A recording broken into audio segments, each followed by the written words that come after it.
Boa noite, quero dizer que é um prazer estar aqui, podendo compartilhar um pouquinho daquilo que Deus tem colocado no meu coração. Quero agradecer o convite do pastor Carlos Prandini, a ministra Célia, que estão à frente desse ministério, celebrando restauração, também do pastor Edmilson. Bem, eu sou o Peter, sou um filho de Deus em processo de restauração e uma das áreas que o Senhor tem restaurado na minha vida é o aprendizado de eliminar as obras da carne e andar no Espírito. E é sobre isso que eu vou falar nessa breve mensagem nessa noite. Fique comigo até o final, porque vai valer muito a pena. Hoje nós vamos falar sobre a guerra entre o Espírito e a carne, ou entre a carne e o Espírito. E para começar, eu quero ler um texto escrito pelo apóstolo Paulo, que está em 2 Coríntios, capítulo 5, versículo 17, onde ele diz assim: "E assim, se alguém está em Cristo, é nova criatura. As coisas antigas já passaram, eis que se fizeram novas." Em uma outra tradução ele diz: "Portanto, se alguém está em Cristo, nova criatura é. As coisas velhas já passaram, eis que tudo se fez novo." Então esse texto diz que nós somos novas criaturas. Se nós somos novas criaturas, nós devemos andar como novas criaturas, nós devemos pensar como novas criaturas, nós devemos falar como novas criaturas, enfim, nós devemos ter um comportamento de uma nova criatura. Mas para que nós possamos ser uma nova criatura, a nossa velha criatura, a nossa velha natureza, ela precisa morrer. E um texto que eu particularmente acho maravilhoso, o apóstolo Paulo ele vai falar sobre isso, ele vai falar sobre a morte da nossa velha natureza. Isso está em Colossenses capítulo 3, do versículo 5 ao versículo 10. Olha só o que Paulo diz, ele diz assim: "Assim façam morrer tudo que pertence à natureza terrena de vocês: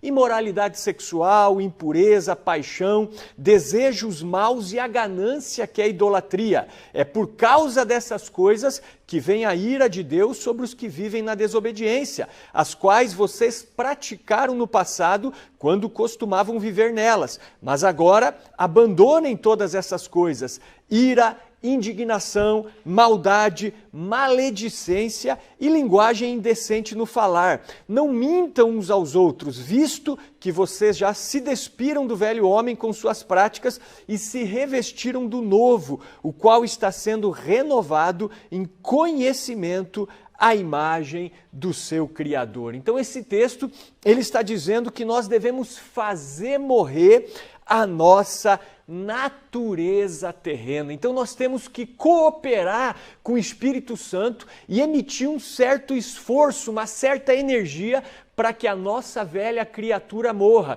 E quando eu penso nisso, fazendo um paralelo com o contexto natural, a nova vida em Cristo, a transformação que Deus começa e deseja a operar em nós quando nós estamos no Senhor, é semelhante à transformação de um mandrová ou um mandarová, a lagarta, a taturana. Você sabe que o mandarová é um bicho feio, asqueroso, que rasteja no solo, mas ele passa por um processo de metamorfose, onde ele é recriado, onde ele recebe uma nova forma, uma nova natureza, onde ele é transformado. E o mandrová, apesar de ser feio, asqueroso, de rastejar no solo, ele se transforma numa borboleta, um bicho bonito, elegante, que voa, que passa a ver o mundo de uma outra perspectiva. Então é isso que Deus quer fazer conosco. Ele quer eliminar a nossa natureza terrena e nos dar uma nova natureza, uma natureza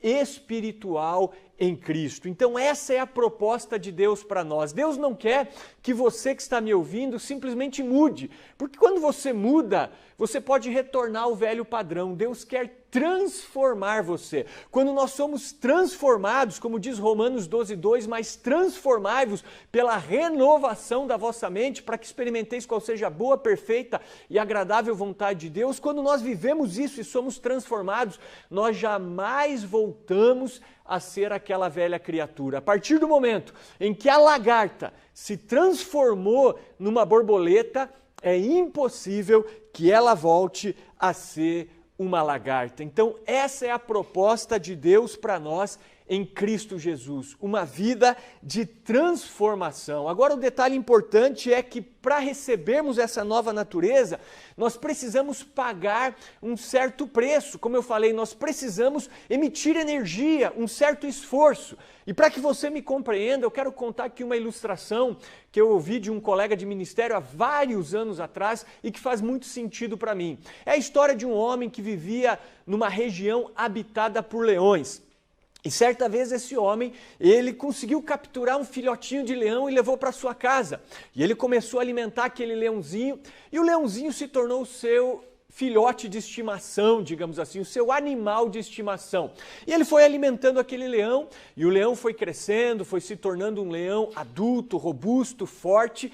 E chegou no momento em que aquele leão começou a controlar aquele homem, começou a ter poder sobre aquele homem. Ele só podia entrar em casa se o leão deixasse, ele só podia sair de casa se o leão deixasse. Quem estava no comando agora era o leão. E um dia aquele leão estava talvez enjoado da carne que o seu dono comprava para ele e ele resolveu comer algo diferente. Ele escolheu comer o seu dono. Então ele matou o seu dono e comeu o seu dono. Trazendo isso para as nossas vidas, esse leão representa a nossa natureza terrena, a nossa natureza pecaminosa. Se nós alimentarmos a nossa natureza terrena, o pecado vai nos dominar e ele vai nos matar. Como diz Romanos, pois o salário do pecado é a morte. Morte, em primeiro lugar, espiritual, mas morte física também. Muitos maus hábitos que nós adquirimos e que se tornam compulsões e vícios, eles tendem a diminuir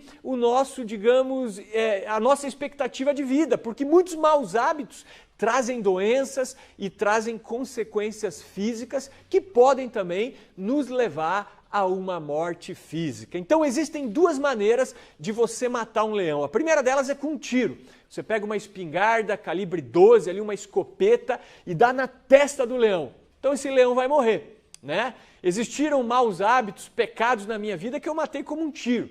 Eu me lembro, me converti aos 17 anos e nessa época eu ouvia uma banda de rap chamada House of Pain, que significa a casa da dor.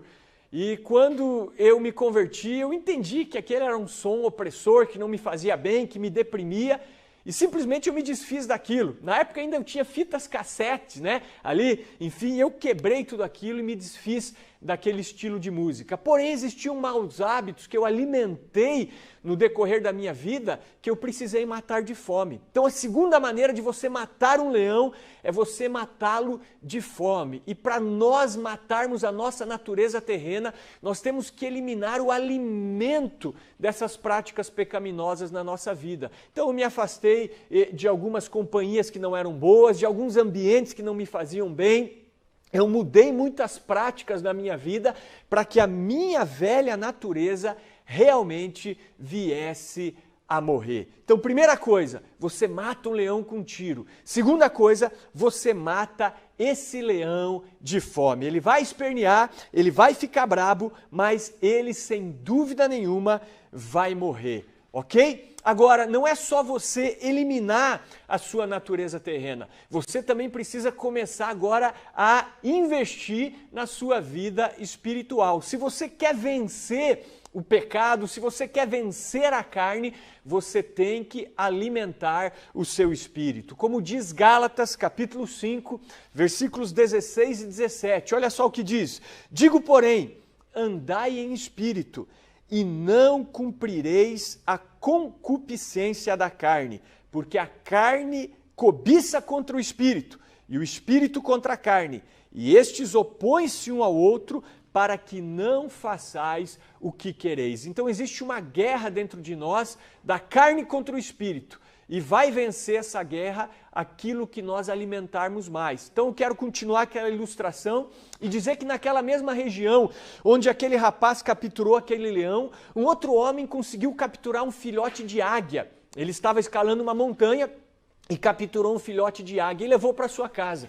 Começou a alimentar aquela águia cresceu, se tornou uma águia robusta, forte, e todos os dias aquela águia levava aquele homem para um passeio. Quando o dia estava nublado, ela pegava ele pelos ombros e ele podia contemplar o sol, porque ela levava ele acima das nuvens. Quando ele estava andando ali num vale, numa região, e um leão vinha atacá-lo, aquela águia vinha e livrava ele das garras do leão. Então essa águia representa o espírito. Quando você alimenta o teu espírito, de modo nenhum você vai ceder à cobiça da carne. Então quando você alimenta o seu espírito, você vence a sua carne. Então, como eliminar e, digamos assim, fazer morrer a minha natureza terrena? Primeiro, tirando o alimento dela. E, em segundo lugar, alimentando o meu espírito. É como aquela história de um missionário que havia evangelizado um índio e depois de um tempo ele foi discipular o índio e ele perguntou, como é que você está se sentindo? E o índio disse, olha, é como se 2 cachorros estivessem brigando dentro de mim. E o missionário, entendendo que era essa luta da carne contra o espírito, ele pergunta, e qual cachorro vence a briga?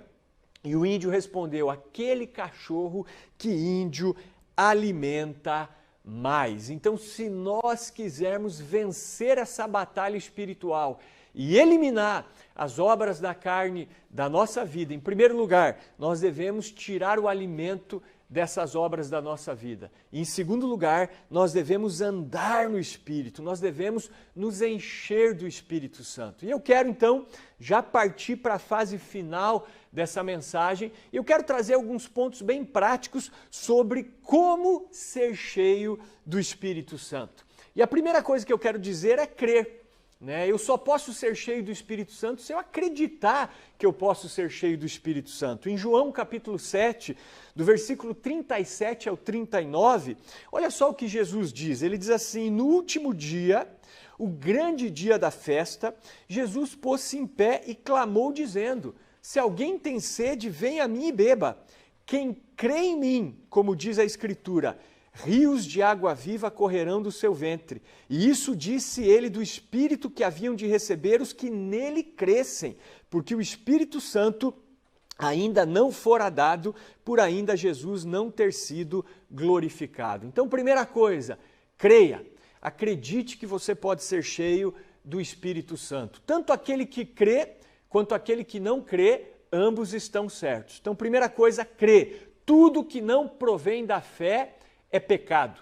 Tudo é possível aos que creem. Segunda coisa é orar. Se eu quero ser cheio do Espírito Santo e alimentar o meu espírito, como eu tenho falado, para que o Espírito vença as obras da carne, eu preciso orar. Olha só o que Judas, no versículo 20, capítulo 1, versículo 20, aqui Judas só tem um capítulo, ele diz assim, mas vós, amados, edificando-vos a vós mesmos sobre a vossa santíssima fé, orando no Espírito Santo. Então nós somos edificados quando nós oramos, nós nos enchemos do Espírito Santo quando nós oramos. Para que fique bem claro, eu quero fazer aqui uma ilustração, um paralelo. Eu trouxe aqui um pequeno menorá, um candelabro, E para quem não sabe, o candelabro era um dos utensílios ali do tabernáculo de Moisés, do templo também, e ele era colocado no lugar santo. E o candelabro, o menorá, era uma lâmpada, com 7 hastes, na verdade 7 lâmpadas interligadas, onde os sacerdotes eles deveriam manter essas lâmpadas continuamente acesas. Então eles enchiam de azeite, esses caninhos aqui, e ligavam as lâmpadas. E os sacerdotes eles deveriam fazer com que essa luz permanecesse acesa continuamente. Então eles cumpriam seus turnos e eles continuamente deveriam revestir ou colocar o azeite aqui para que as lâmpadas não se apagassem. Então o azeite é um símbolo do Espírito Santo. E muitas vezes a nossa lâmpada está se apagando, por quê? Porque nós não estamos enchendo a nossa vida de azeite. É por isso que Paulo lhe diz assim, não apagueis o Espírito. Isso está em Tessalonicenses. Então, para não apagar o Espírito, eu tenho que estar renovando o azeite constantemente na minha vida. E isso é feito através da oração. Então, segunda coisa, orar. Terceira coisa importante para sermos cheios do Espírito Santo é a adoração, é adorar. Efésios 5, de 18 a 20, diz assim, e não vos embriagueis com vinho em que há contenda, mas enchei-vos do Espírito. Como? Falando entre vós em salmos e hinos e cânticos espirituais, cantando e salmodiando ao Senhor no vosso coração, dando sempre graças por tudo a nosso Deus e Pai, em nome de nosso Senhor Jesus Cristo. Então nós vemos que o louvar, que o cantar, que o adorar é uma prática também que nos enche do Espírito Santo. Quarta coisa, praticando a palavra. Em João capítulo 6, versículo 63, Jesus disse: o Espírito é o que vivifica, a carne para nada aproveita. As palavras que eu vos digo são Espírito e vida. Então as palavras de Jesus são Espírito e vida. Se eu quero ser cheio do Espírito Santo, eu preciso praticar essa palavra. Quinta coisa, tendo comunhão. O Salmo 133, versículos 1 e 2 diz assim: ó quão bom e quão suave é que os irmãos vivam em união. É como óleo, lembra do óleo? Figura do Espírito Santo, precioso sobre a cabeça, que desce sobre a barba de Arão e que desce a orla de suas vestes. Então a comunhão é muito importante. Eu sei que nós temos sofrido muito nesse tempo de pandemia, porque nós não podemos ter aquela comunhão efetiva, número reduzido de pessoas, nós não podemos aglomerar, né? Nós temos que manter o distanciamento, mas mesmo assim se esforce para ter comunhão com os irmãos, seja de maneira online, seja com um certo distanciamento, porque a comunhão é muito preciosa para nós sermos cheios do Espírito Santo.